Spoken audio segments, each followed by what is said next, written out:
So I always like to start with the facts. So we are that which is undivided, that notices all the distinctions, all the polarities, all the opposites. We are the timeless one, aware of time. We are the silent one that can hear thought. We are that which bears witness to the arisings from moment to moment of creativity, of clarity, of confusion. And like Lao Tzu, we already know they're our grandchildren.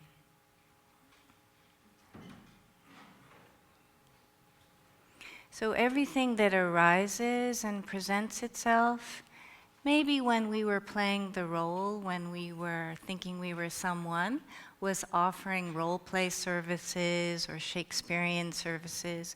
But at this point, it's coming to also know its true nature. Yeah? Everything is animated by this intelligence that is.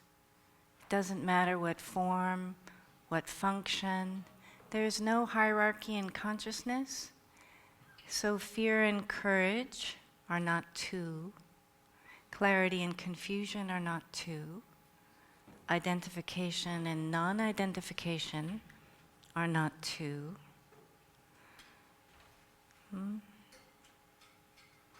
So just the fact that you're the constancy aware of the ever-changing movements, yeah, we'll notice this, yeah, regularly, every day. But the invitation now is for you to function as the blessing that you are. Each one of us is the balancing principle. We are that which calls everything home to rest. Even restlessness just wants to return back to its naturalness.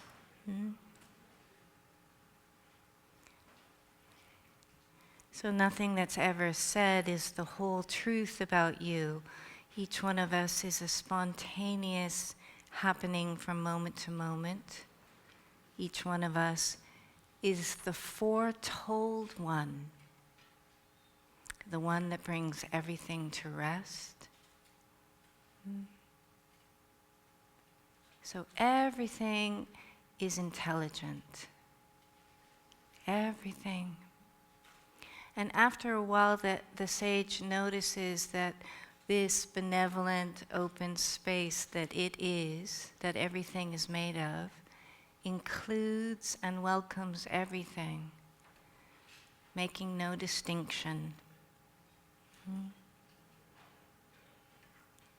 So Lao Tzu's invitation to function as the kind-hearted grandmother or grandfather within is actually what is, has always been, life, animating everything, yeah, welcoming everything.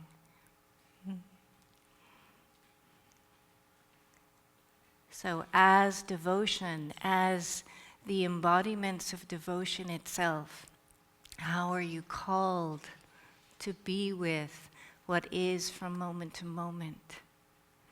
Now, often we will be shy sages or slightly awkward sages, and there's a humility in that, a precious innocence in that, yeah. And yet life calls us to rise up, to uncontain ourselves.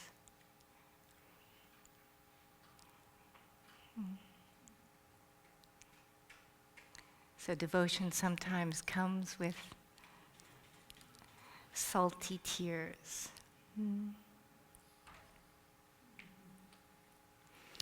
So the unusual thing about this moment is that each one of us, we're modern sages.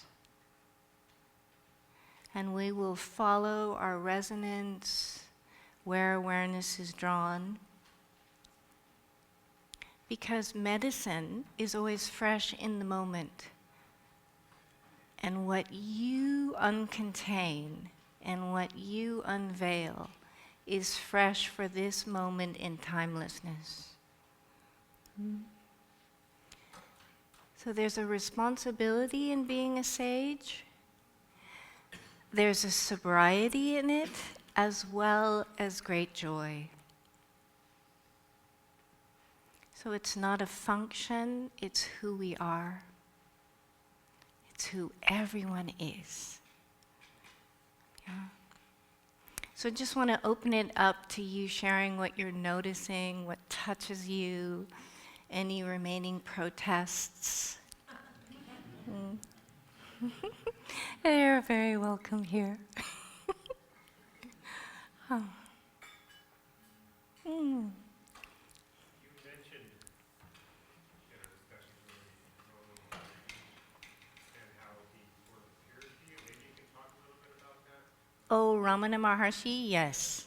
I was 15, and with the passion and the frustration of a teenager, I prayed one night, if there's anyone out there that knows anything, come here. That's for like 4 hours. And in the middle of the night, there was this blue gold light that filled the room. It woke me up. And there was an Indian gentleman who at the time I didn't know who he was, just beaming.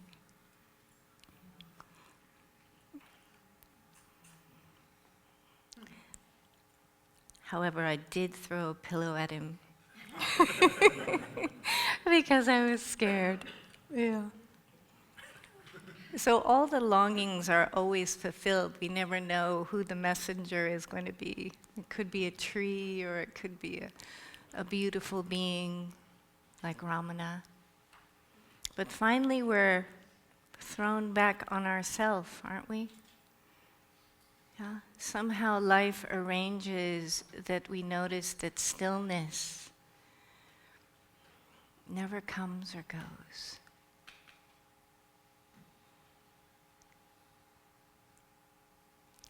Just that listening within, which is our nature. It may be our greatest talent, listening. So what do you all notice? Yeah? How is the heart of hearts?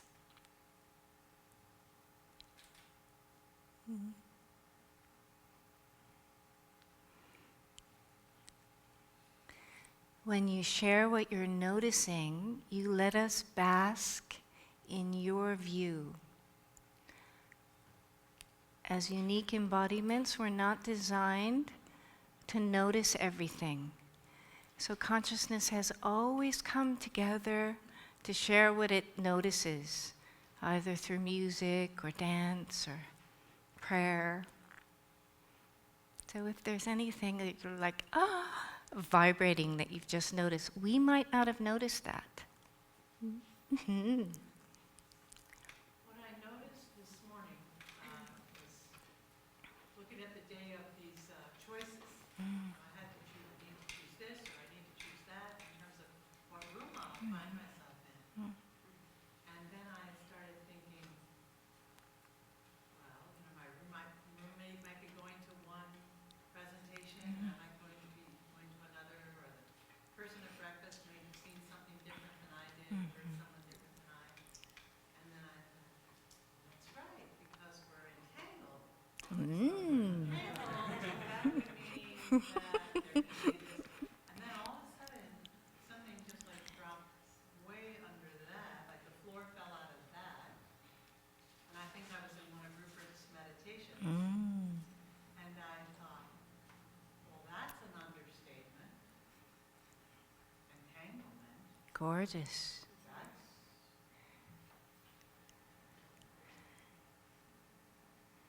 comes with the territory.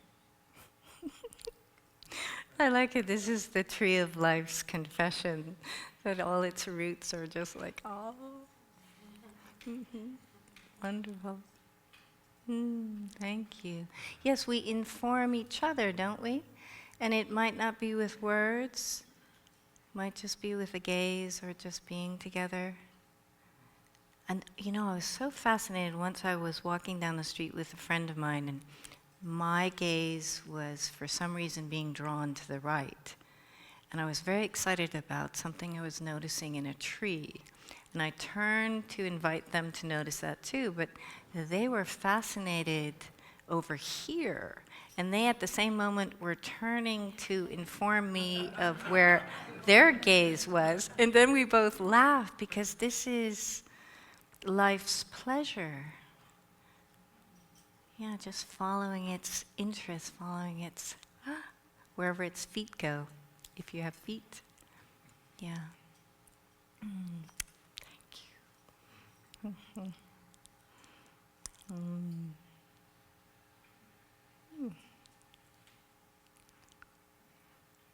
Yes. Well, the sense that I'm having is so much marvelous stuff, or so much. I feel like a little child that's indoors looking at everyone outside playing. It's like there's a thing in me that just wants to burst open, but it's it's fearful.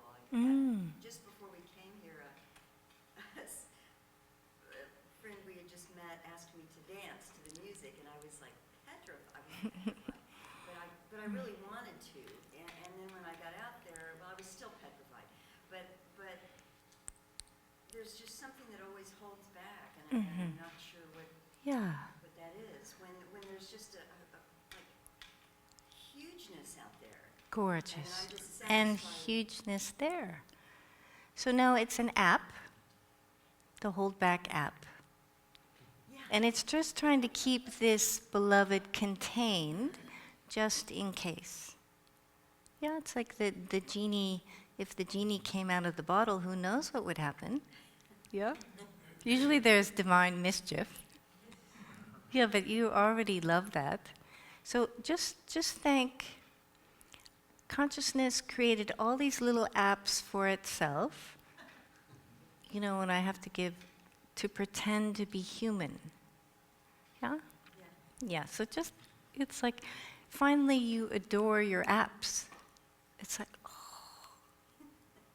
how sweet. You get so many apps, they're free. Yeah, you don't even have to download them. They come with them. Yeah, they're already in there. So anytime you'll notice any suffering, because you are that which is prior to suffering, if you notice any suffering, usually the apps, one by one, they go, do you need me anymore? And you go,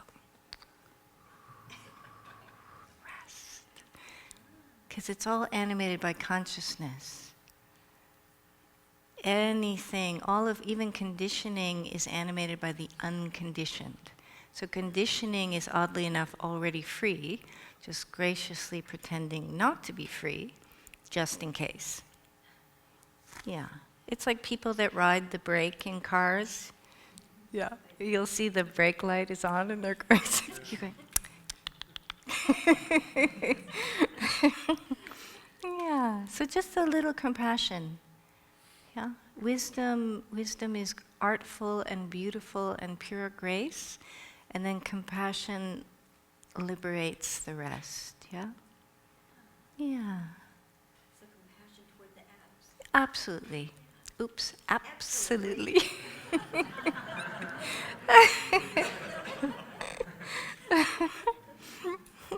I remember I was behind a bus in San Francisco, and it said, there is no compassion app. And I said, well, there doesn't need to be, because that's who we are. Yeah. You only need apps if that's not what you are. Yeah. Separation, identification. Worry, the worry app, it's a very generous app. Yeah. Mm-hmm. So is it almost like thank you very much, but just service is not needed, or? Well, you'll have your unique satsang you give it. Yeah. But it'll trust you because you're the in-house sage. Yeah. Yeah, and only a sage would thank most of the apps. So it gives it a second message, it can rest. Everybody else is trying to fire the apps or rewrite them or return them back to the store. Yeah. Yeah.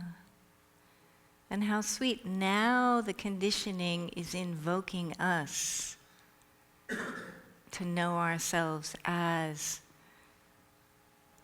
compassion. Because of humility, none of us would claim that.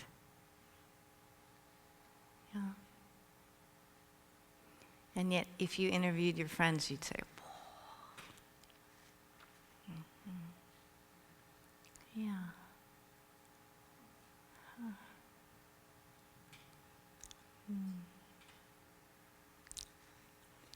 Thank you. Thank you. Hello. Hello. So Kathy and I just went to see my Aunt Virginia and Uncle Dick. Sweet. I live up the hill, and it was unimaginable. So I heard stories about my mom and how they got together, and I was the ring bearer at their wedding. It's all this old-timey stuff. Yeah. Really, Oh, and that just happened earlier today? just 20 minutes Oh, ago, half an hour. beautiful. So you brought all this love that's here there. Yeah, and so Dick That's kind okay. of perked up and he was telling us about his Yeah. year. He's kind of been Alzheimer-y. So yeah, something responded to his energy. That's it. Yes. Yeah. Yeah, just being with Yeah. is enough. And then respect on top of that, it's like bonus. And then listening on top of that, oh, isn't it beautiful? Thank you, thank you.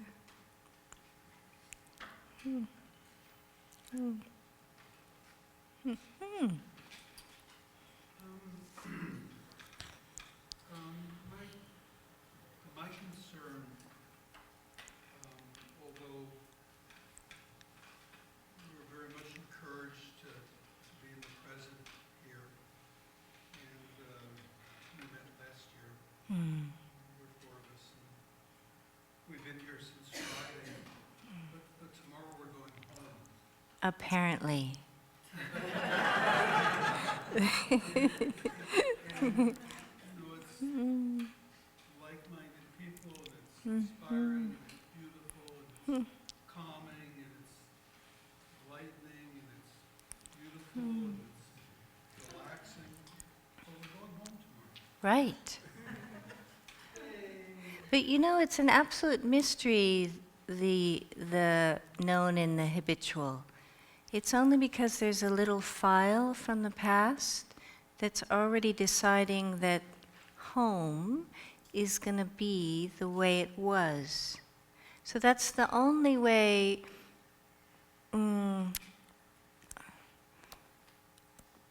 it keeps going on uncomfortably. Yeah? So what if nothing is what it appears to be? And we're just wondering. We're like 5 years old and they're trying to convince us that that's a tree. We're going, a tree? So if nothing is what it appears to be, who you are, even your body, even your mind, even the known, even colleagues, if everyone is just pretending to play a role, but who they are is top secret. So how would that be if you went home going, that sure looks like my colleague that I've known for 40 years, but maybe he's just playing a role. I wonder who he really is. And this that we call home, it looks like a building, and that gosh, that living room is very familiar. But what if a home is yet another form, a gracious form that life has taken? So the real fun and the real mischief is looking behind the appearances. Then there's never a dull moment. Yeah? And it's very light-hearted. Because what's serious is playing a role. If you fall out of your role, sometimes others get upset. But if all of a sudden you realize you're in an improv, and everybody else is in an improv, but they're just pretending to be in a role, all of a sudden you can twinkle at somebody and they'll completely get it. They'll be instantly out of their role. So what I'm inviting you to do is just play a little bit. Yeah? Role play is serious. Being who you are is lighthearted. Would that be okay? Say yes quickly before thought says, well, I don't know. See, this support that we feel here, this warm-hearted friendship, yeah, these deep roots, those are also at home. Yeah? So here there's visual confirmation, there's audible confirmation of the support. But can you notice your home itself? Life itself. So I would just keep bowing to your mind and notice what you notice. Would that be okay? Because none of us are going anywhere. It's actually impossible for any of us to go anywhere. It just looks like we do. Never in the history. I should start over. There's no such thing. Life has never ever moved. It just likes to shapeshift. That's its pleasure. It likes to shapeshift. Yeah? So no one also ever dies. They just shapeshift. And in your heart you know this, because if there was someone that you revered or loved or like, was your best friend, if you check, their essence, their quality has shown up in another, apparently other form. So nothing that's real can be extinguished. So this gathering isn't going anywhere, it's going to shapeshift. It might look like a grocery store next time with apparent strangers. But if you look a little deeper, it's the same friend. But we have to sometimes soften our eyes or soothe the apps, the perception apps, so that we can notice that. Yeah, would that be okay? Very good. Very good. I'll give you a new app. It's called the Relaxation app. Woo! Oh, sweet. You know, I find respect. You know, for a while I had this funny practice that just came over me. It wasn't like I woke up one morning. I was sitting and I realized, wow, nothing's what it appears to be. Yeah, I actually heard Robert Adams' voice say that a few times in my ear after he passed. Yeah? And then the second invitation to notice was, no one is who they appear to be. Now that was fun, because I, as a junior scientist, could check that out every day. So I would go into these little grocery stores in San Francisco, and there'd be somebody, you know, a clerk kind of bent over and like looking at the newspaper, kind of like. But I would go in and I would do a full bow, And instantly their back would straighten, the shoulders would go back, and they would look at me. And then I'd bow more, go, oh my God, it's true. It's true. So that was my play for a while. And I noticed the richness in life isn't as palpable when there isn't that inner bow. And I'll notice that, and then that comes again, yeah. It's especially helpful when you're sitting with a prickly relative. Or boss, or a parent authority figure.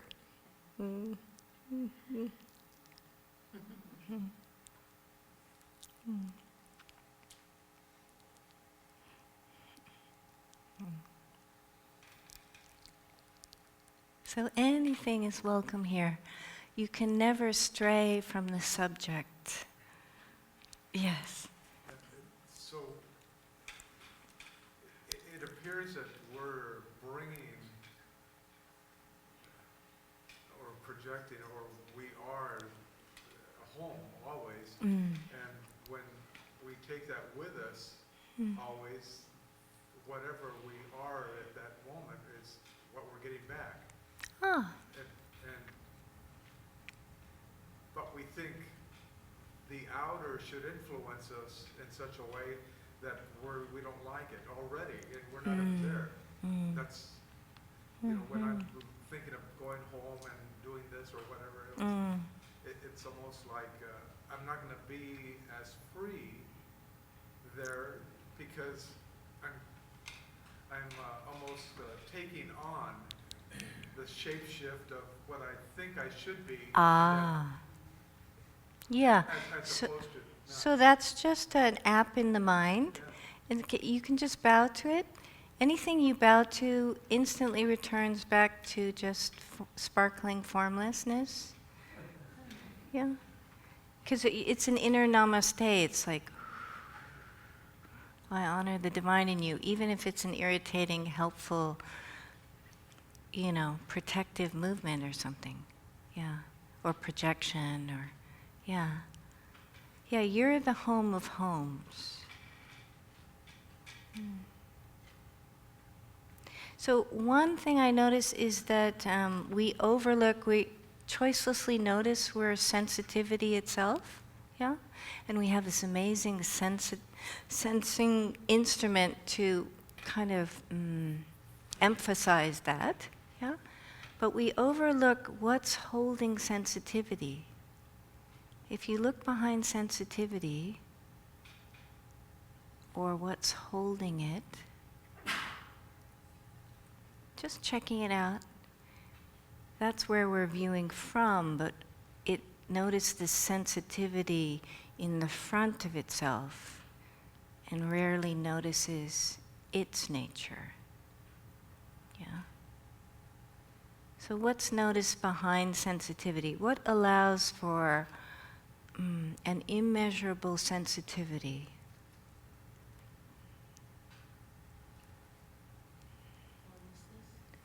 Oh, very nice. Harmlessness. And formlessness. Did you say harmlessness? Formlessness. That's interesting. Same, yeah. Beautiful. Vulnerability is there, yeah.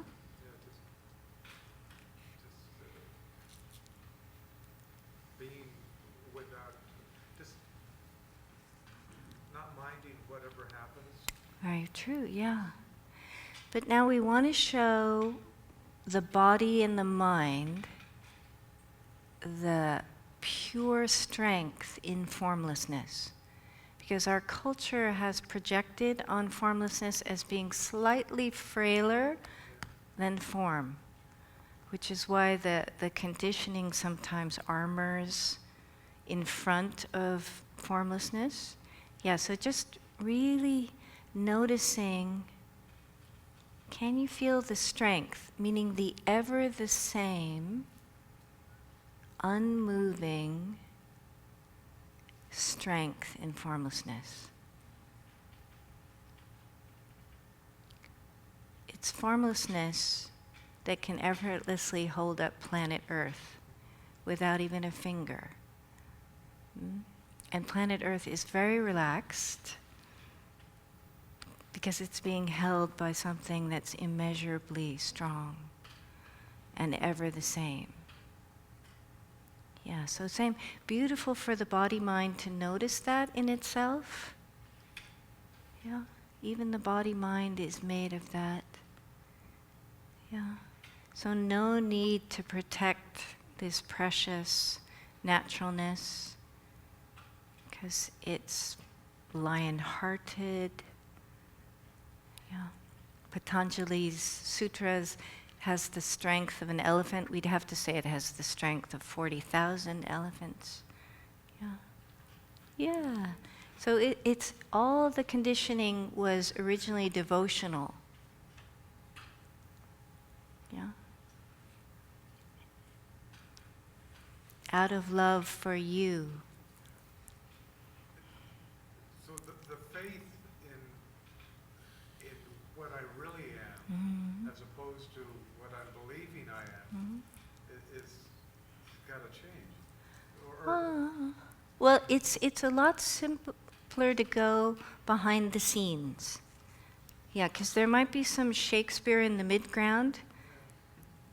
Yeah, but look at the back of the stage.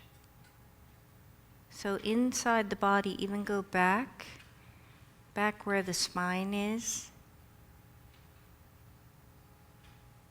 There you go. Did you feel that? There's nothing happening back there. The Shakespeare happens in the midground. Yeah? Yeah, so just for a moment.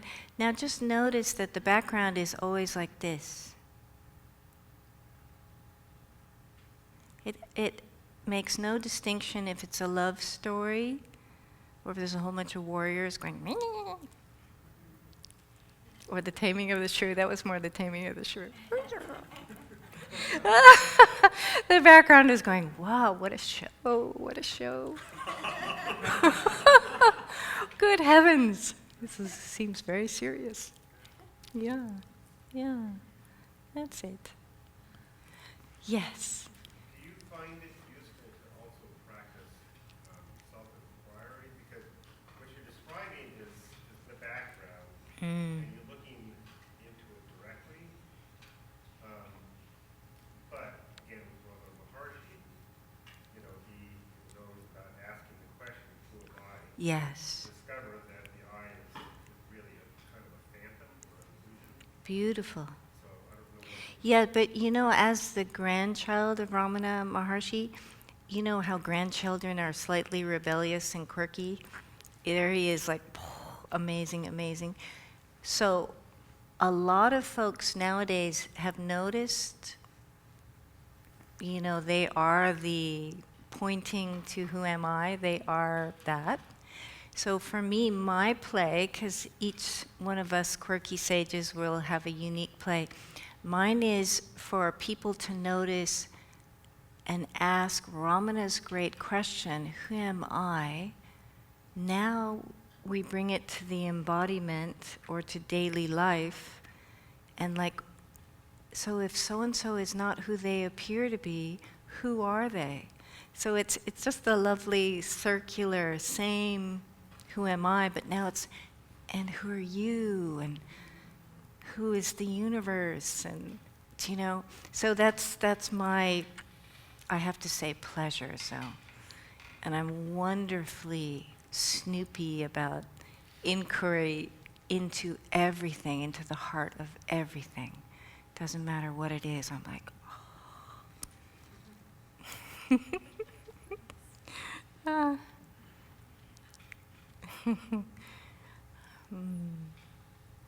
Yes, we have time for one more quick sharing. So what fun it is to be backstage and then you're in the play. There's a character in the play out front. Yes. Lady Macbeth is Lady Macbeth, or is a Shakespearean comedy. And you've been out and this is the play. And then you go backstage and it's just, well, I'm more of the backstage than I am in the play. And you know Yes, beautiful. and then it becomes the dreamlike quality of like, well, it's just the play. It's always just the play. But I had another question. This was just more of a comment. Oh, Just it's what beautiful. fun it is just to be in the play and go, Yes. oh, it's always just the play, whether the play is the tragedy or the comedy. Yes. It's, you know, this incredible comedy or incredible tragedy. It's like, Yeah. it's still just the play. Yes, and then to notice that consciousness is playing all the parts. Yes. I mean, I'm going, give me a break. This is like excessive creativity. This is passion. Gosh. My favorite quote from Ramana Maharshi, and needless to say, there's probably so many each one of us cherish from our beloved sages and messengers and nature itself, but the world is not real. Only Brahman is real. But then this is the mischief. The world is Brahman. So now here as modern sages, we're going, let's check that out.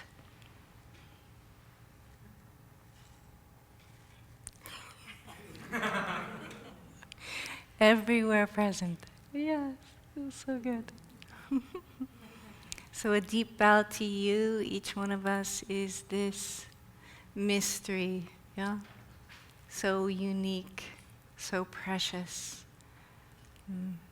Thank you for uncontaining yourself and transmitting ultimate balance and sublime resolution wherever you go. Mm.